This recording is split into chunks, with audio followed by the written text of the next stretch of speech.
As our understanding of the world and medicine grows, certain things have to change. Things like leeches, cigarettes, and heroin were all considered to be good for you until we learned how bad they were. And now we're seeing therapies from things we used to only see as illegal street drugs.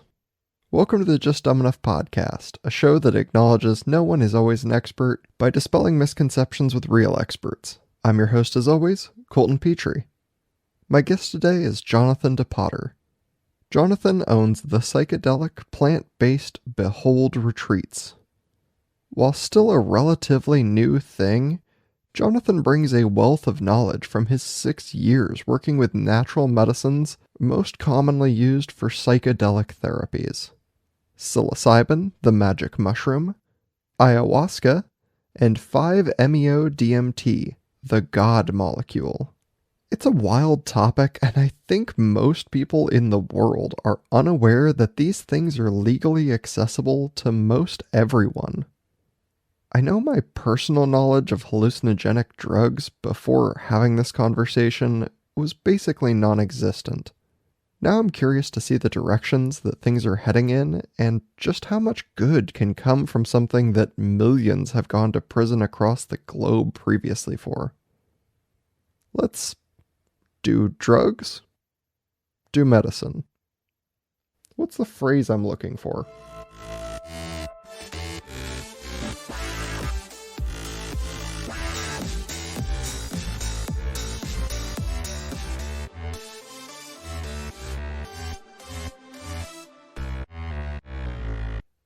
Welcome to the show, Jonathan DePotter. Thanks, Colton. It's really great to be here. Yeah, I'm so happy to have you on the show. Why don't you kind of introduce yourself for the audience? Yeah, sure.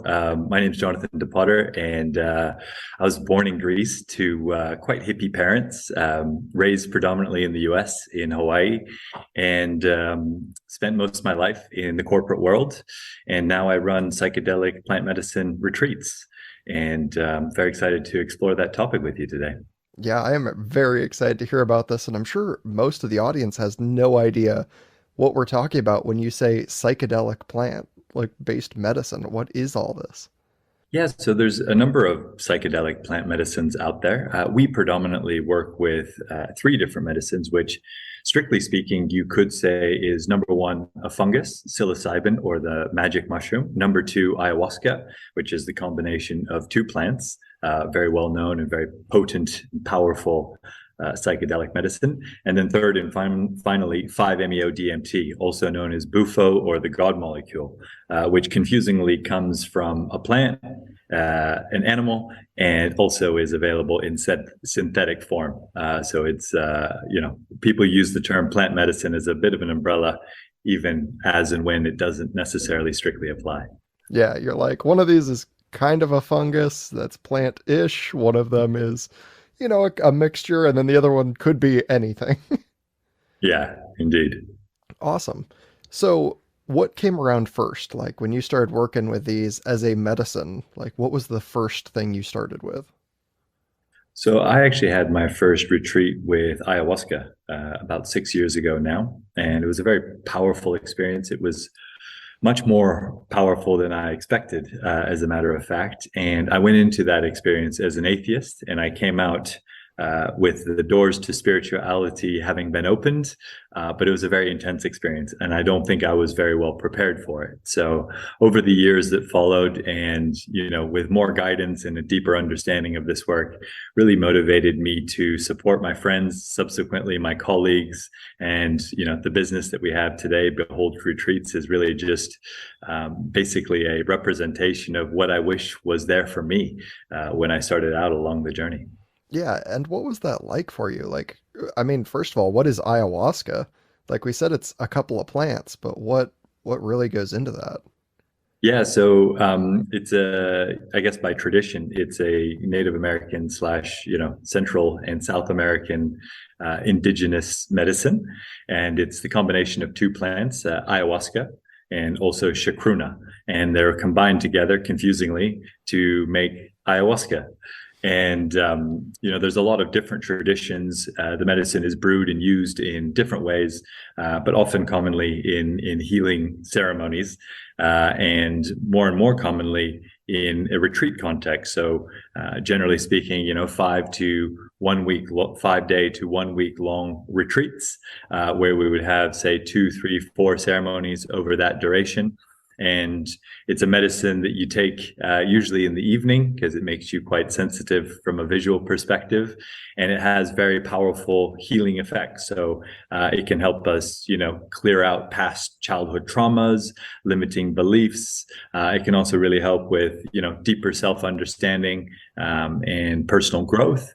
And then it can also facilitate, pretty incredible experiences that are spiritual in nature, universal love and interconnectivity of all things, all of these, transcendent types of experiences that have been written about in virtually every religious and spiritual tradition around the world.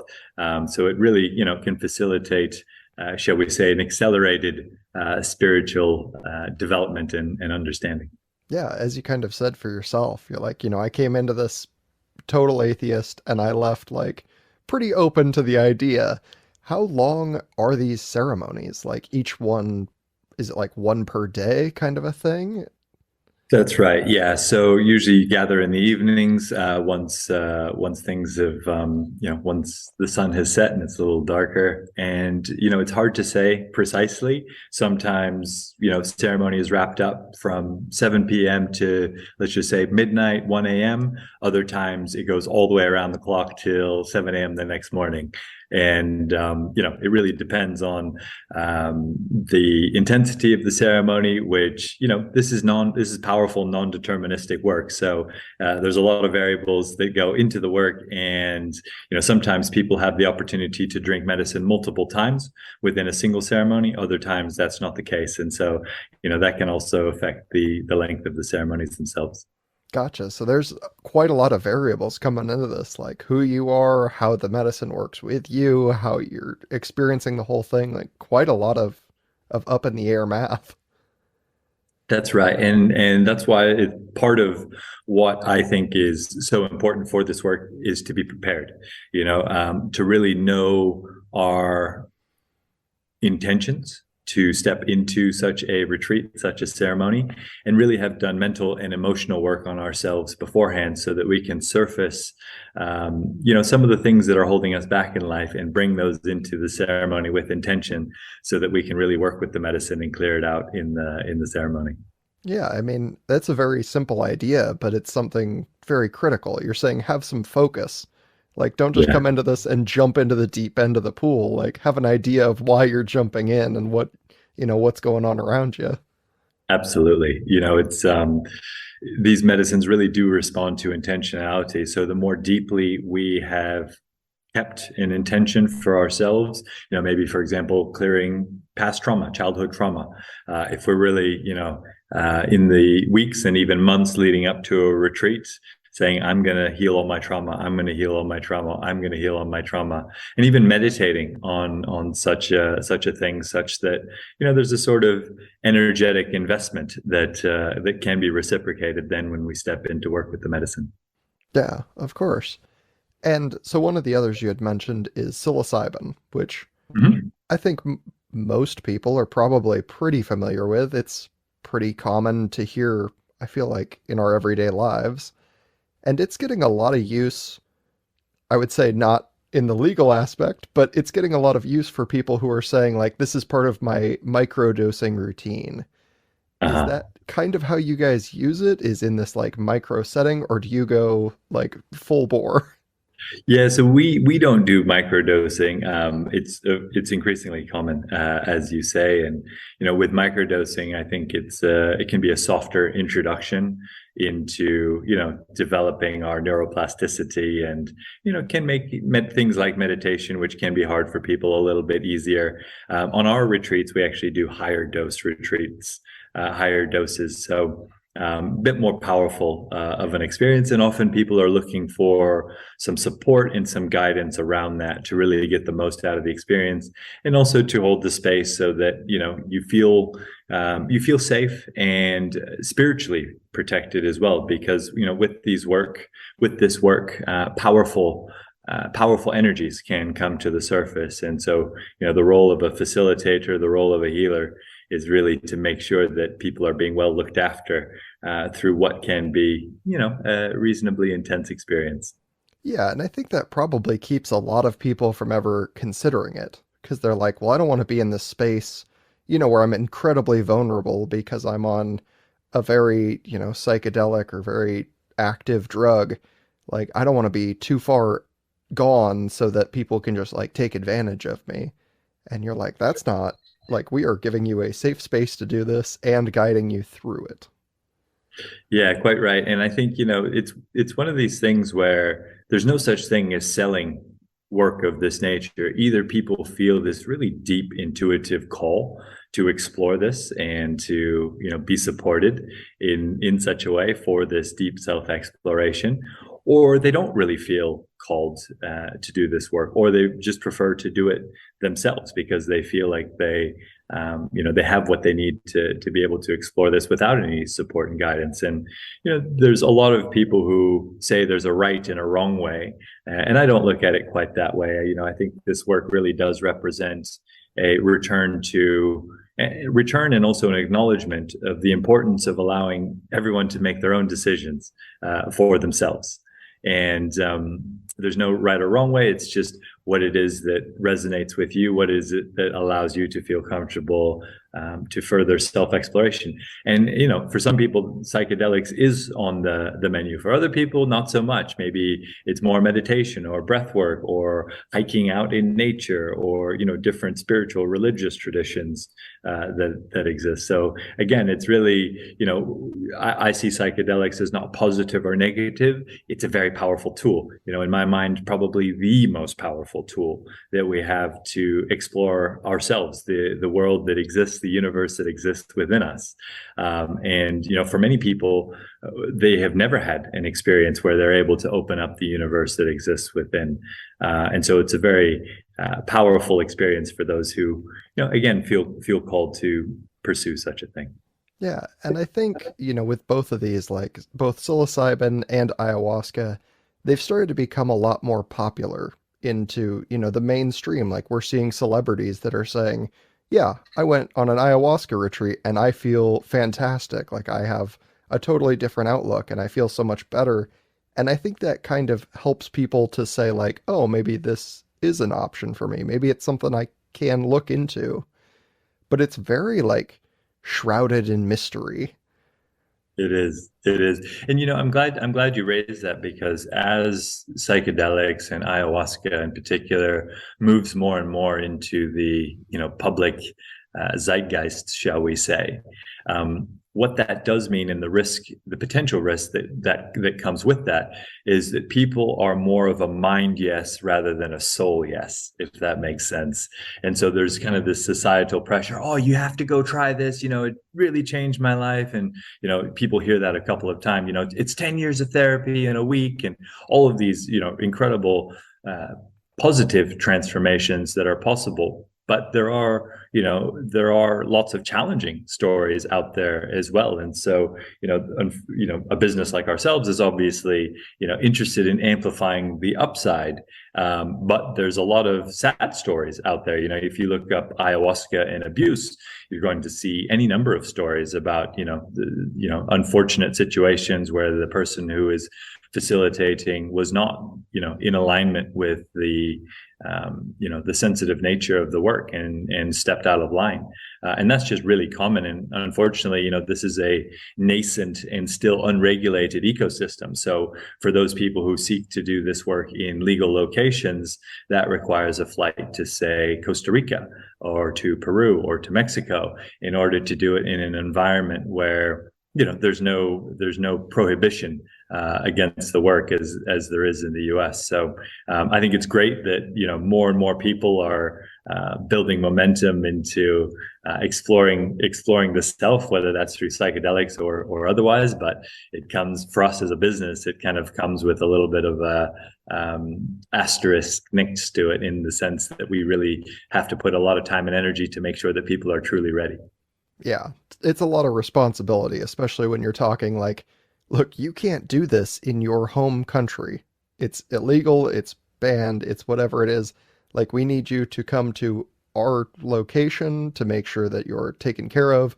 There are other people in these areas that do it as well. However, like, be very wary if you're looking at like, what's the cheapest option? This one says $300. Be aware that if it's too good of a deal, like it may be, because there is a very high risk factor associated with that. There is, and that's one of the things that we set out to do a little bit differently. We do much smaller groups than is the norm. Often you will find retreats with 20 or 50 people in a single room doing medicine together, and that can be pretty intense. And those sorts of numbers have their origins in indigenous tribal use of medicine, where they were coming together, say, twice a year to clear out the last 6 months of drama in the tribe. Now, for someone coming down from, a big city in the US or something like that, often we're carrying generations of trauma that has just been kind of built up and has not yet been resolved in a meaningful way. And so, doing that in a room with 50 other people may not be in your best interests. And so we do, again, much smaller groups. We don't overwork our facilitators and healers, making sure that they're well rested so that they can, show up in full energetic alignment for our guests on retreat. But, if you've got nice accommodation and a smaller group and people who are being well looked after, then, the unfortunate reality is that the price point is no longer $300 for a week. It's substantially different than that. Yeah, of course. And that's one of those where it's like, you don't want to take the cheapest option on some of these things. Like, especially when you're calling it like, this is medicine. We are doing ceremony. There is, safety and a group. Like, you don't want the cheapest option out there. Like, if I gave you a pill and I'm like, it's the cheapest on the market, you're like, is it okay to use? Yeah, yeah, I like that. It's there's a quote that you reminded me of, which is choose your facilitator like you would choose your neurosurgeon. It's you don't want to just walk into the first neurosurgeon that you hear of, or the first one you find in the local directory, and be like, okay, let's do brain surgery. And this is, in a manner of speaking, it really is brain surgery. You're seeking to change your patterns of mind. You're seeking to change your neuroplasticity. You're trying to harmonize mind, body, heart, and spirit in ways that they had never have been before. And so, doing so with people who really know what they're doing makes all the difference. Yeah, of course. And before I get too far into this, I want to talk about the third thing on this list, which is, and correct me if I'm wrong, 5-MeO DMT. Yeah. Okay. And that's like a way more technical name than, say, like ayahuasca or mushrooms.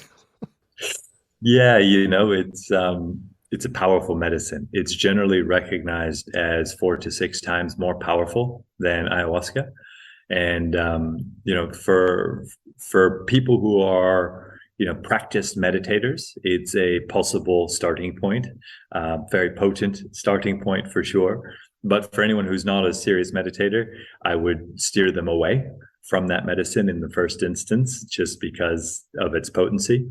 But it's an incredible experience. It's certainly been my medicine of choice. I don't do psychedelics anymore. I just received the message that I had enough, and I just meditate and look after myself in other ways. But it 5-MeO DMT can facilitate what is known as a non-dual experience. So when we break through with the medicine, we can actually experience oneness. And what we mean by that is that your inner universe and your outer universe merge.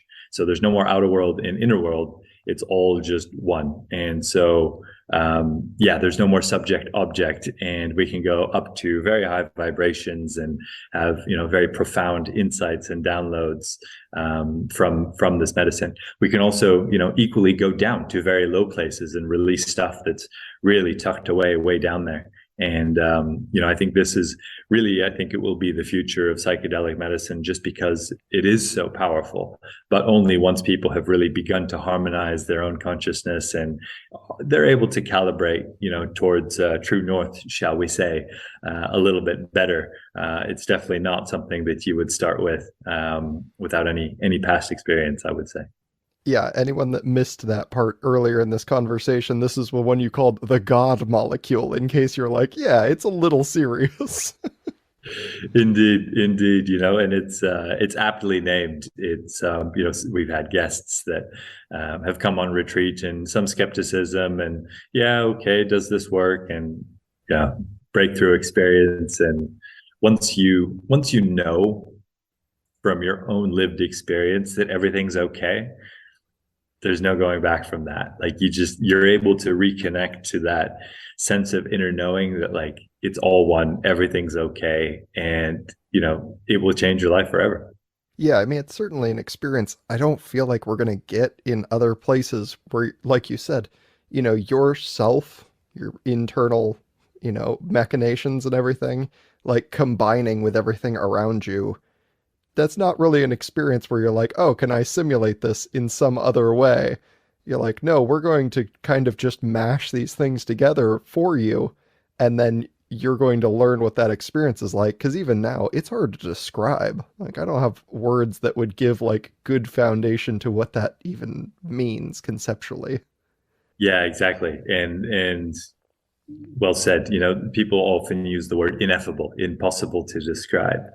And no words can ever do justice to the power and the beauty of some of these experiences, but also, you know, the lows, you know, so as high as we want to go, and as far as I can tell, it's infinite in terms of how high we can go into, you know, the source of creation, or whatever language we might like to use. As high as we might like to go, equally we have to go down to the other polarity and kind of dredge up and dredge out whatever things are down there holding us back from reaching a lighter version of ourselves, shall we say.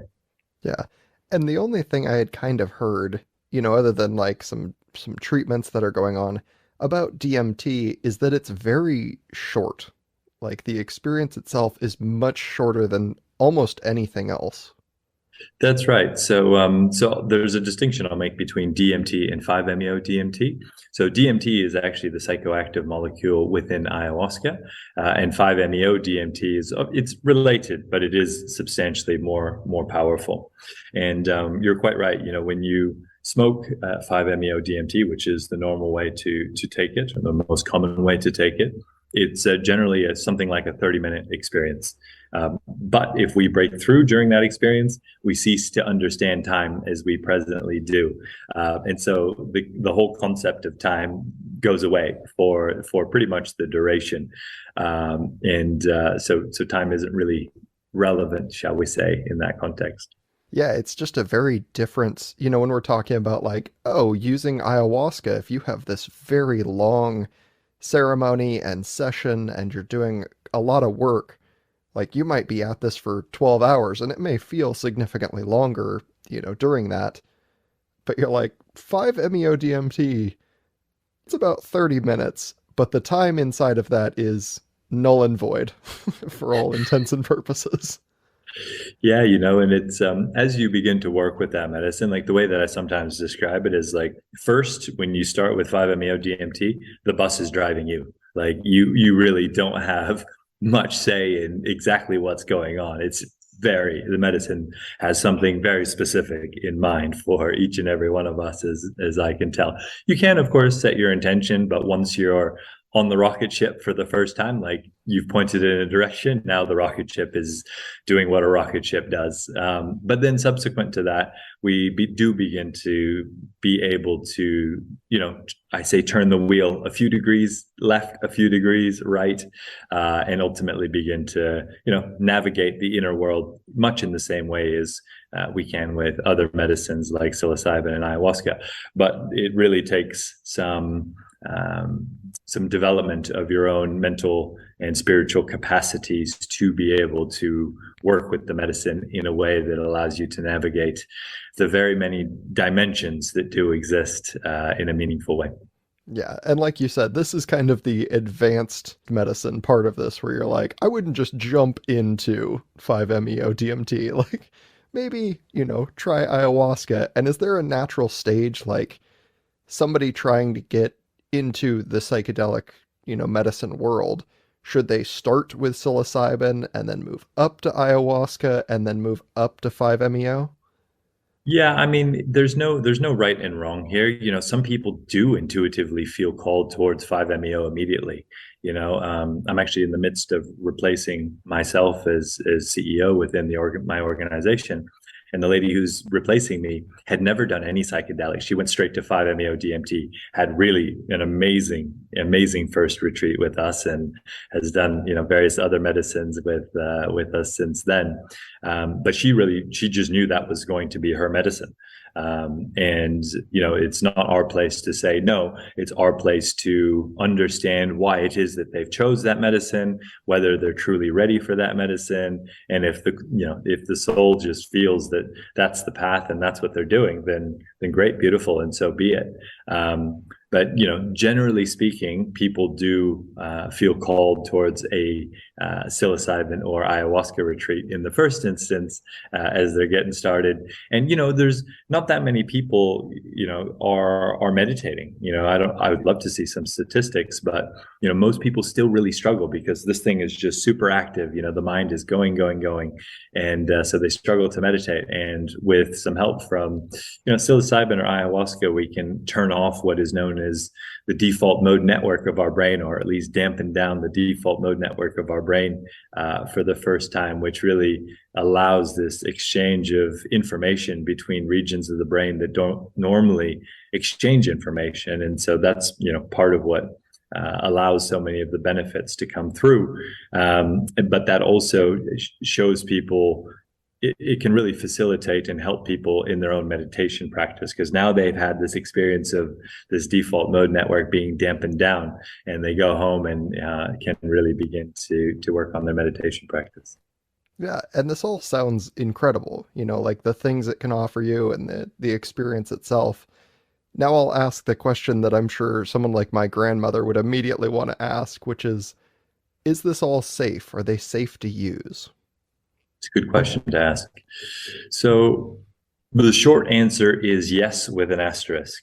Now, if the work is being done to a high standard, people are being taken through a medical and psychiatric screening to make sure that they're in a good state of affairs, and the spiritual protection within the retreat, within ceremonies, is being taken seriously and guided by experts in the space, then yes, broadly speaking, this work is safe.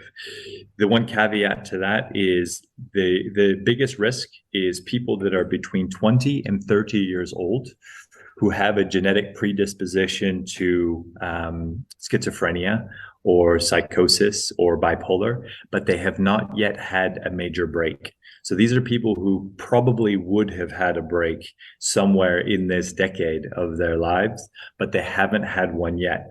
And so, of course, an experience of this nature can trigger something that was going to come. So this is really these are the small group of people. I don't know what the number is. Maybe it's 1 in 20,000 or something like that. That it's really hard to identify these people, and that's really the at-risk category.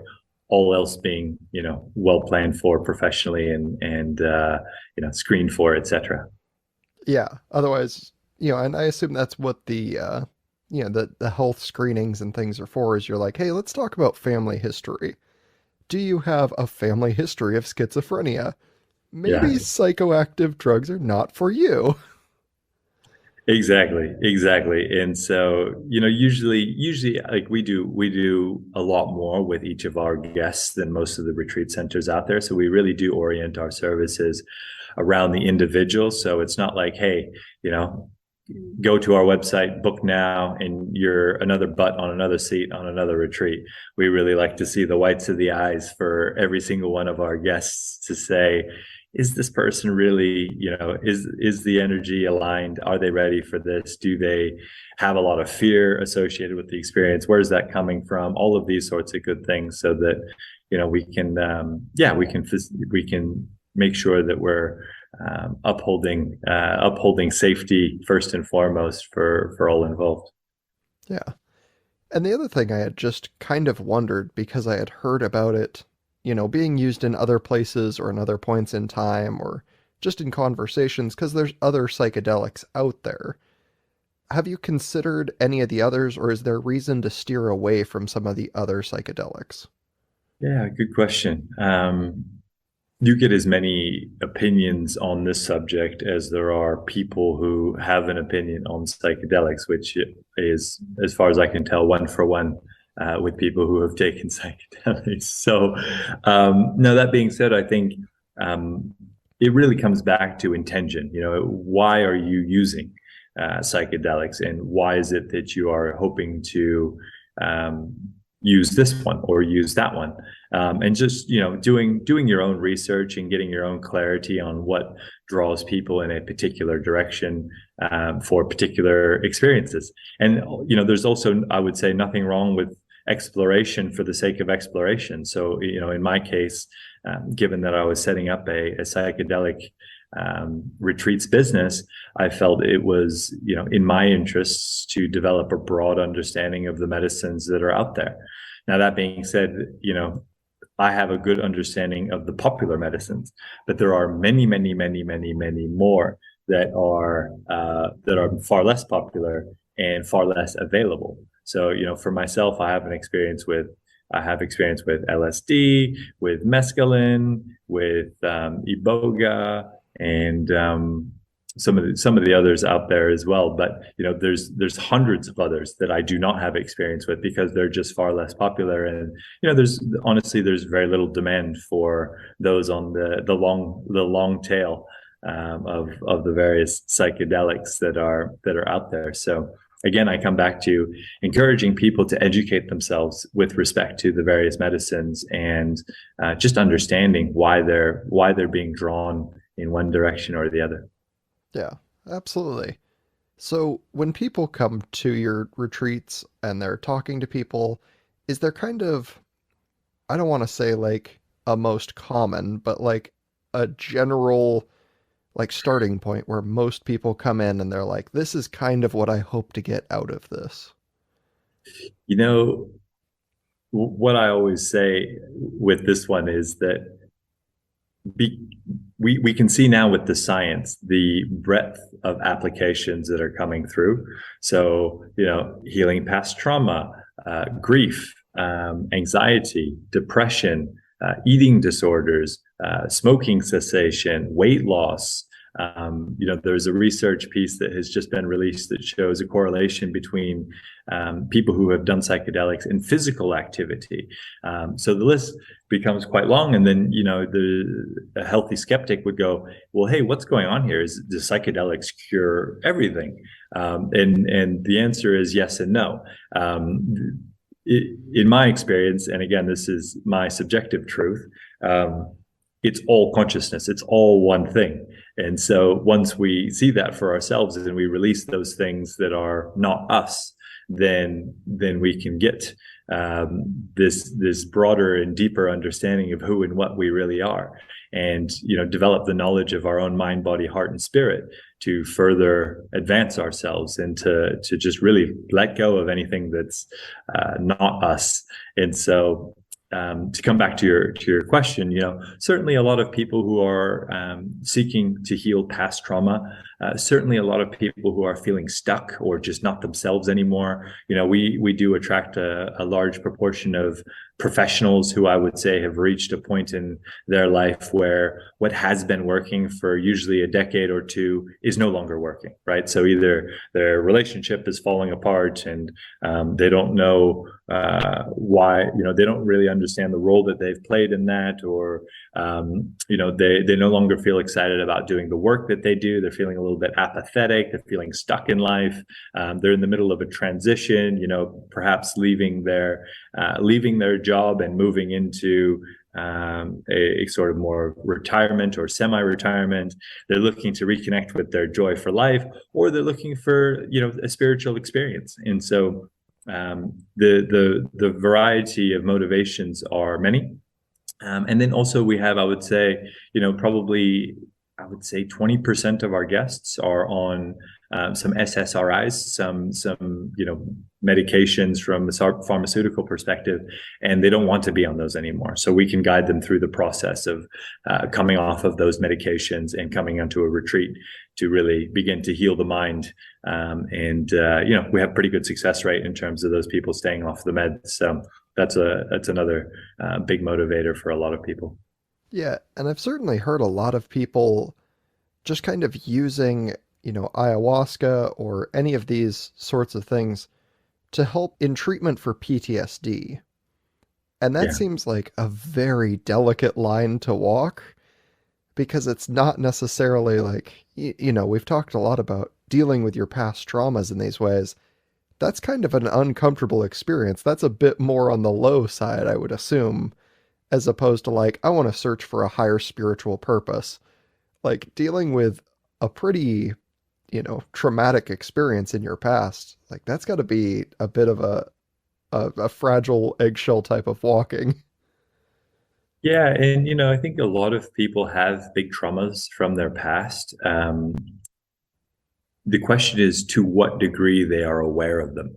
So in my case, I had huge childhood trauma from age 4 that I had really fundamentally no idea about my entire life.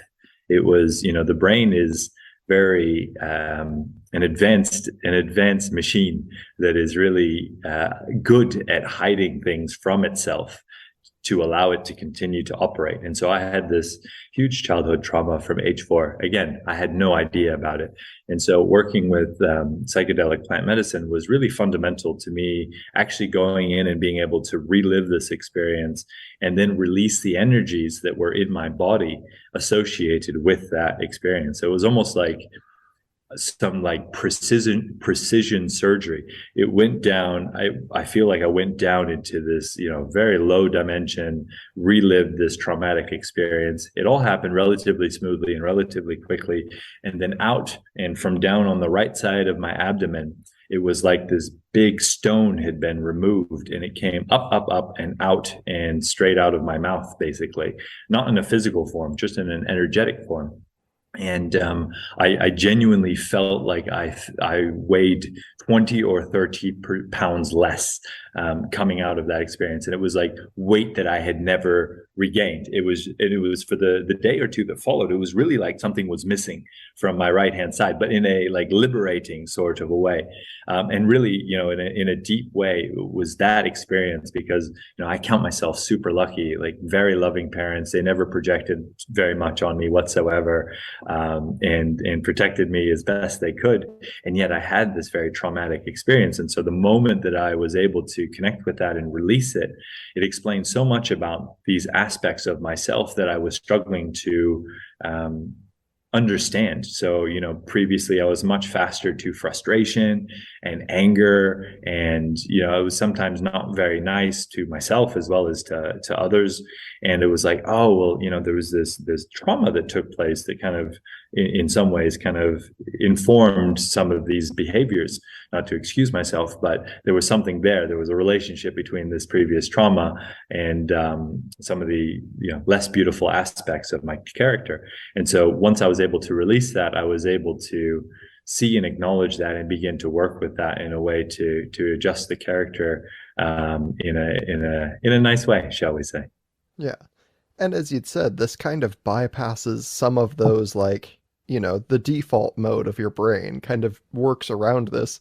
So you're like, even if you have kind of blocked this memory out, the medicine itself doesn't care that you've blocked it out. It's like, oh, look, a thing we need to explore. And you're like, oh no, here we go. That's it. That's it. Well said. And I look at these medicines from a vibratory perspective, right? So it's our natural state to deepen in spirituality, to become more expanded, to become the best versions of ourselves over the course of our lifetime. But there's some stuff that's just kind of holding us down. And so these medicines really work in a vibratory sense and help us harmonize the aspects of our being. And with that, then these things can come to the surface so that we can begin to work with them and release them. So obviously there is, like you said, there's this weight that's been lifted off of you, out of you, and you're like, wow, that's really weird. It feels unusual for this internal pressure to be gone. Does that feeling kind of last for a long time? Does it ever like creep back in and have to be readdressed? Or is it just kind of like you've dealt with that 100% and it just removes it? And eventually you just get used to that weight not being there. Yeah, I think it's the latter, in this example, like it's not to say that I never got frustrated or angry again. It's just that the severity of the triggers, shall we say, was just greatly reduced. And I've never felt like there was any further work required on that particular trauma. It was just, yeah, it was discovered, released, and kind of let go of, from a mental and emotional perspective very quickly, for me. And so that's not to say that that's going to be the case for everyone. Sometimes there's many layers to these traumas. But in this example, yeah, it just left me, and I never really looked back. Yeah, because I imagine there is like, once you've got that out of your system, you're like, oh, so much better, miles better.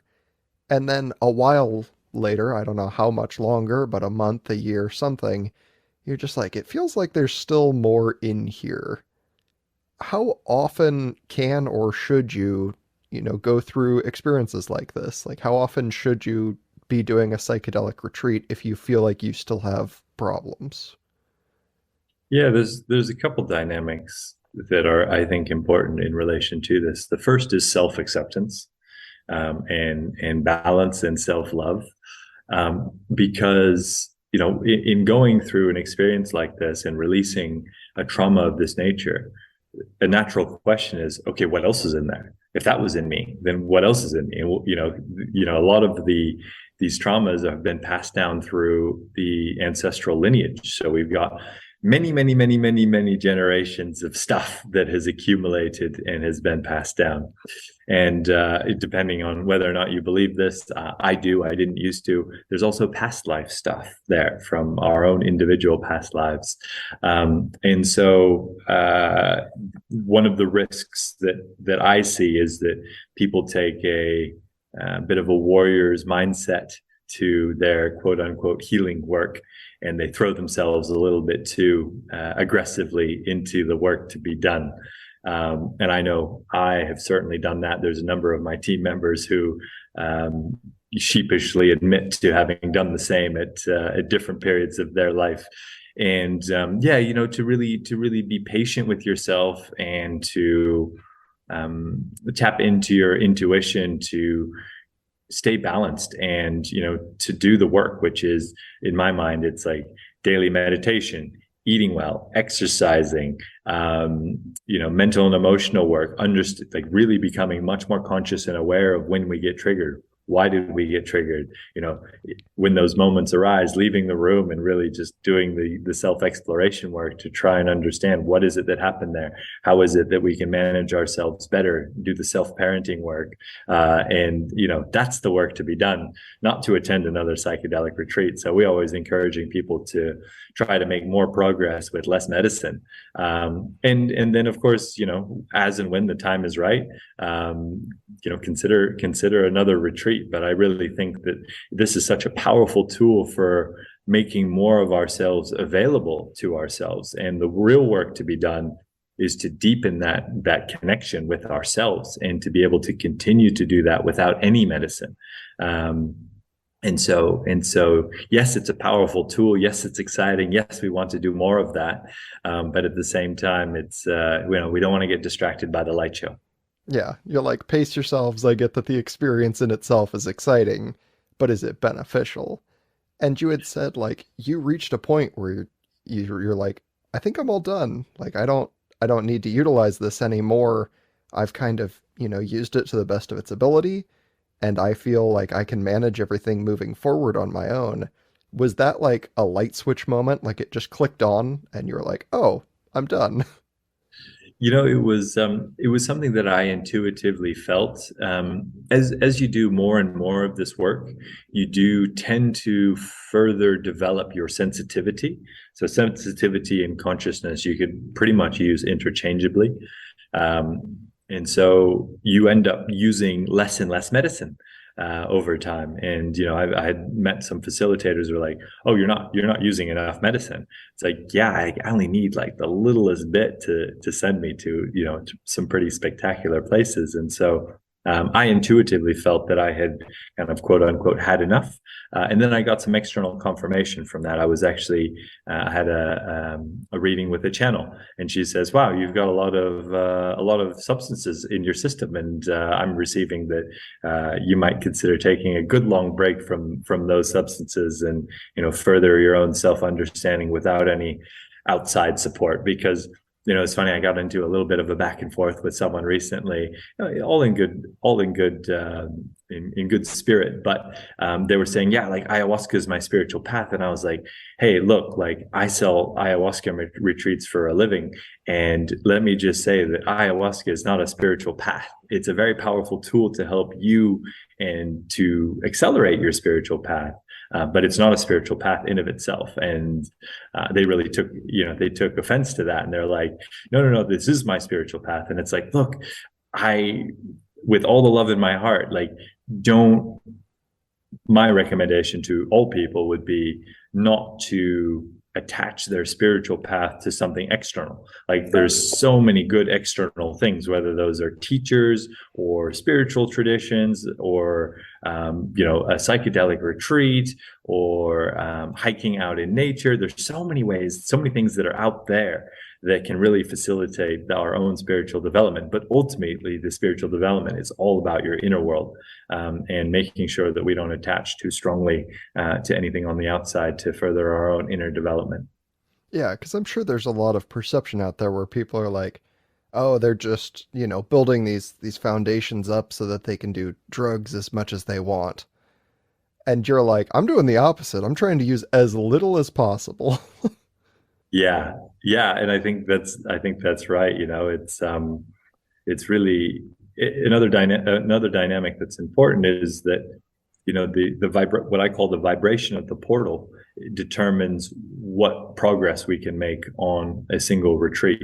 And so what I share with people is that if in physics, if you have a high frequency and a low frequency, the low frequency is always harmonizing up to the high frequency. So the quality of the facilitator, we might think of in vibrational terms. So if they're very experienced, if they're very well rested and they're full of energy, they're going to be able to open a portal to a very high dimension. And so that's going to bring you up very quickly over the course of a week. In contrast, if the facilitator or the healer is overworked, there's 30 people in the room, it's going to be, you're still going to have a profound experience. Like I always say to people, you go on any retreat aggregator website, you're going to see that everything's being rated as 5 stars. So, without a shadow of a doubt, you take these medicines, you're going to have a powerful experience. But consciousness itself is infinite. You could wander around back here for decades and still not necessarily be any better off. I always say to people, there's no shortage of people out there who have been taking psychedelics for 20 years and their relationships are still a disaster. They don't do work that they enjoy. They're super judgmental and negative about this and that and the other, and they are always blaming other people, and perhaps their house is a mess. So it doesn't necessarily yield an ordered consciousness unless you're really taking the mental and emotional aspects of this work seriously. It's very easy to get confused on more dimensions rather than to get the benefits that we're looking for. Yeah, absolutely. And I know I've kept you here for a while. I had just a couple more questions. Where in the world, at large, can this be done safely and legally? Yeah, so the legally is the tough part, because there's a lot of jurisdictions that it's not legal, strictly speaking, but it is permitted. And so, if we take Costa Rica, for example, it's not legal, but there's many dozens of, ayahuasca retreat centers that are operating quite publicly. And there's never really been any significant prohibition efforts within Costa Rica. So I use that as one example of like it's not legal, but it is permitted. And so that's, it's important for people to be conscious of that.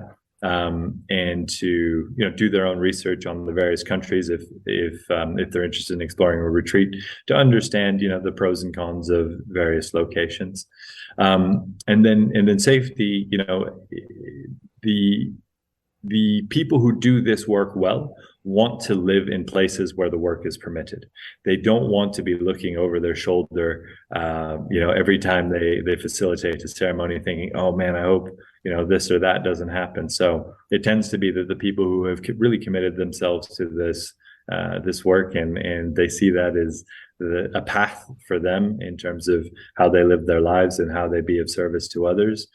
They tend to be in locations where this work is legal, if not permitted. Gotcha. Do you have like a favorite location that you're like, this is the one, if I'm like recommending it, I'm like, that's the place to go? Yeah, our retreat in Costa Rica is pretty special. It's just a beautiful location. We probably send 60% or so of our guests there because it's just such a magical place, and it's not too far from the US, so that's helpful for people as well. Awesome.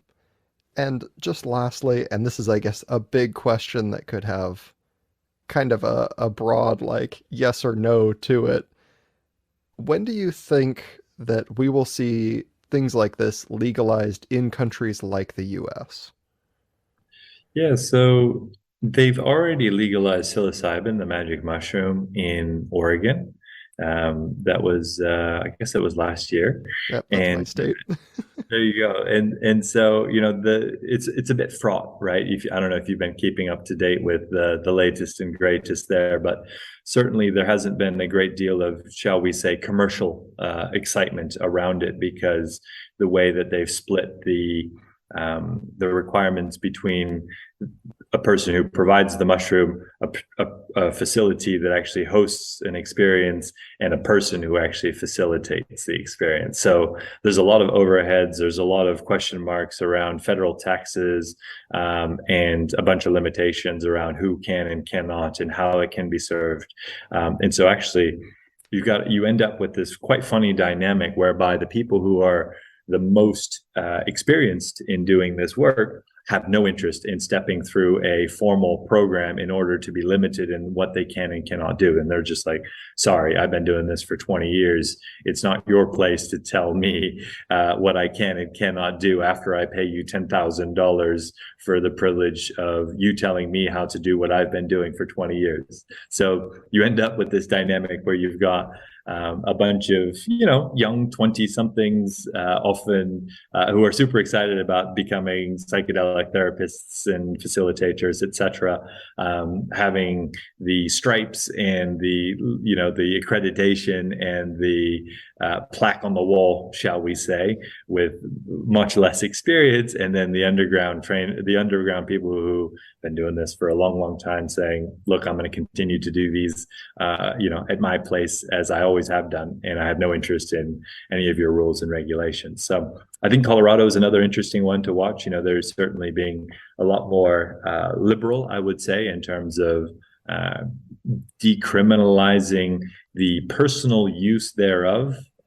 for psychedelics, and then allowing people to sell services around psychedelics. So you could pay me to come and facilitate and guide your experience, but I wouldn't be able to sell you mushrooms, for example. And so I think we're going to see many different permutations of many different models in many different states. And I think, that's actually historically been a great strength of the United States of America, is that, different states, different towns even try different things in order to see what works. And so we naturally just gravitate and evolve towards the things that do and away from the things that don't. And so I think, we will see a push for a federal medical model where it's clinics and it's synthetic medicines and protocols and blah, blah, blah.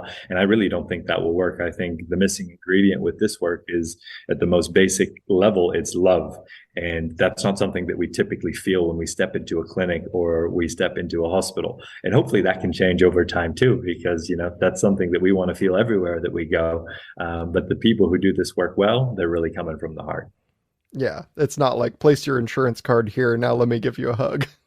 Exactly. It's a completely different paradigm. It's a completely different way of looking at the human condition. It's not treatment oriented. It's much more focused upon the expansion and the discovery of what is already there, and allowing ourselves to release the things that are just not us.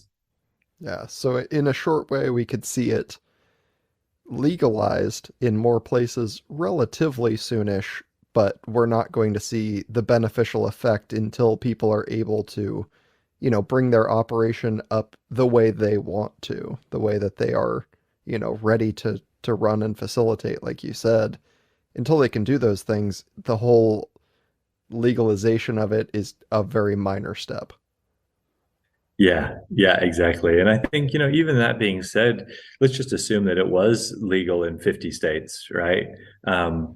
Not not a bad idea to fly down to Costa Rica for a week and take some time out of your normal country and, enjoy a really beautiful place in the rainforest for a week, and then go sit on the beach for another week and integrate the experience and, discover the new you in a place that doesn't have old world expectations of you ahead of heading back home and getting back into your own rhythm. So I think we will continue to see people travel for these experiences far beyond any legalization efforts. Yeah, absolutely. Well, this has been awesome. I have appreciated your time immensely. I wanted to make sure you got some time to tell people where to find you and everything else you're doing. Yeah, sure. You can find us at behold-retreats.com. And, we do things a little bit differently. You have to speak to a real human being in order to be invited to one of our retreats. So if what I've shared is of interest, come and check us out, and let's have a chat. Awesome. Thank you so much for being here. Yeah, thank you, Colton. Do you feel more educated after listening to this episode of the Just Dumb Enough podcast? If you enjoyed the episode, please take a brief moment to rate the show 5 stars on iTunes, Spotify, or Audible.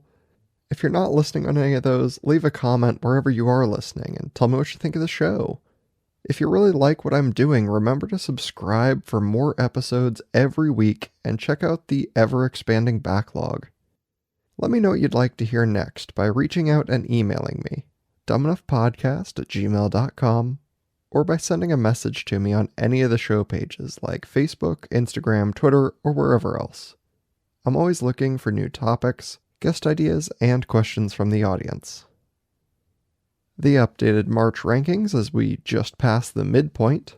Number 1, the United States, with Oregon, Texas, and Washington as top states. Number 2, the United Kingdom. Number 3, Australia, back in the top 3 after having overtaken Canada and led by Victoria.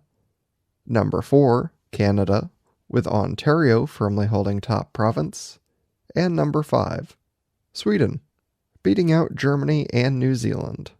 Sweden is led back into the top 5 by Stockholm. That's it for today. I'll see you all back here on Thursday for a major conspiracy. Bye-bye!